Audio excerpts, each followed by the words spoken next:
아닌지 3일 만에 다시 부활을 하셨습니다. 날수로 따지니까 3일이고 시간으로 따지면 만 하루 반 정도가 됩니다. 그런데 우리가 여기에서 생각해 볼 것이 제자들은 왜 무덤에 가지 않았을까 고민을 한번 해봤습니다. 그리고 또 여러분들에게 질문을 드립니다. 여자들은 무덤에 찾아갔습니다. 물론 부활을 믿어서 찾아간 게 아니라 아침에 목사님께서도 말씀하셨듯이 장례의 모든 절차를 마지막에 향품을 바르는 것에 그 절차를 마치기 위해서 갖는 것이고, 그런데 왜 제자들은 안 갔을까요? 무덤에 3년 동안 동고동락하고 같이 울고 웃으면서 생활했는데 제자들은 가지 않았다고 이야기합니다. 왜 가지 않았을까요? 예? 네. 어차피 죽을까봐 싶어서. 예? 네. 붙잡혀서 죽을까봐 싶어서. 네네. 네, 네, 맞습니다. 붙잡혀서 죽을까봐. 네. 쉽게 말씀드리면 단순합니다. 믿지 못해서 못 갔습니다.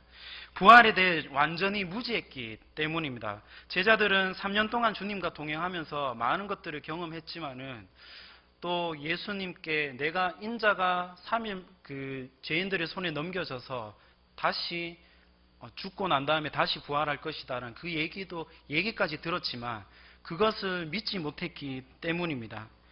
그래서 제자들은 십자가의 사건을 통해서 제자들이 생각을 했었겠지요. 내가 생각한 그 메시아가 아닌데 그냥 그 십자가 앞에서 허무하게 죽어버렸습니다.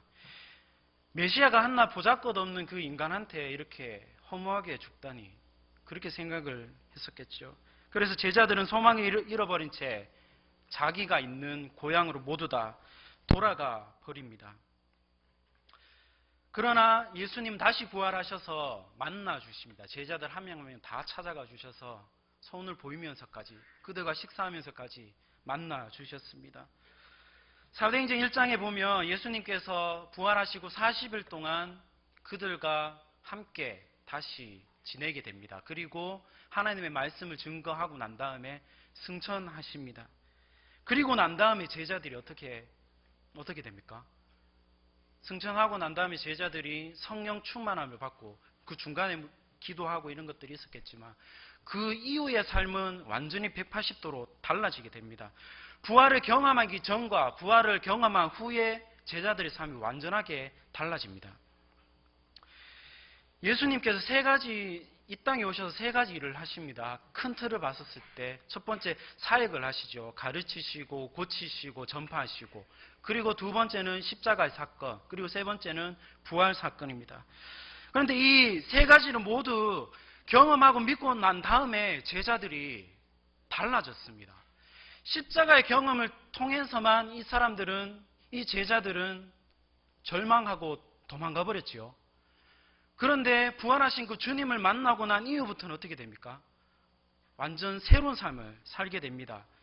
이 3가지, 이 모든 것들, 사역을 경험하고, 2번째 십자가의 사건을 내 눈으로 보고, 그 다음 3번째 부활의 사건을 보고 난 다음에 그 다음에 완전 이 11명이 완전히 달라지게 됩니다. 그래서 제자들은 성령 충만함으로 진실된 사역을 할 수 있었습니다. 예수 그리스도가 누구인지 제대로 알 수 있었다는 사실입니다. 그래서 주님이 누구신지 제대로 알지 못했기 때문에 제자들은 도망가 버렸고 사역을 할 수가 없었던 것이죠.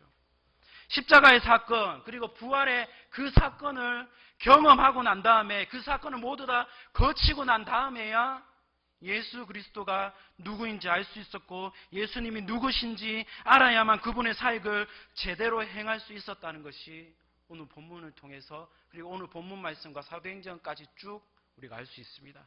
이만큼 부활을 믿는다는 것이 정말 이렇게 중요합니다. 부활을 믿지 않고서는 예수님이 누군지 제대로 알 수가 없습니다.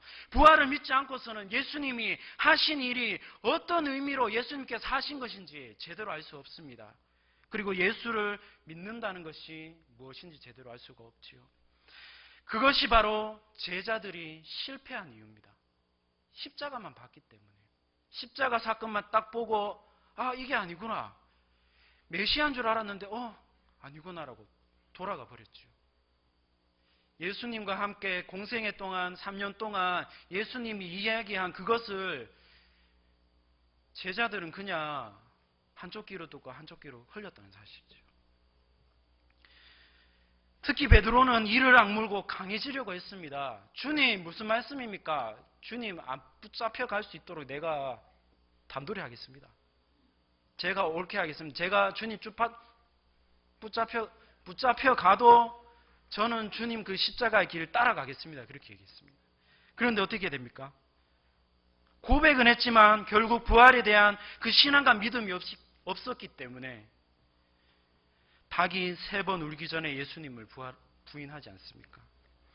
여인들이 천사의 말을 듣고 제자들에게 예수님 부활했다고 그렇게 이야기합니다. 그렇지만 오늘 11절을 보면 사도들, 제자들은 전혀 믿지 않았다고 이야기가 나옵니다.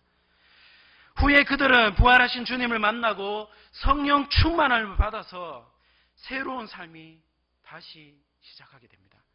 그들은 과거의 전혀 다른 모습으로 변화되었습니다.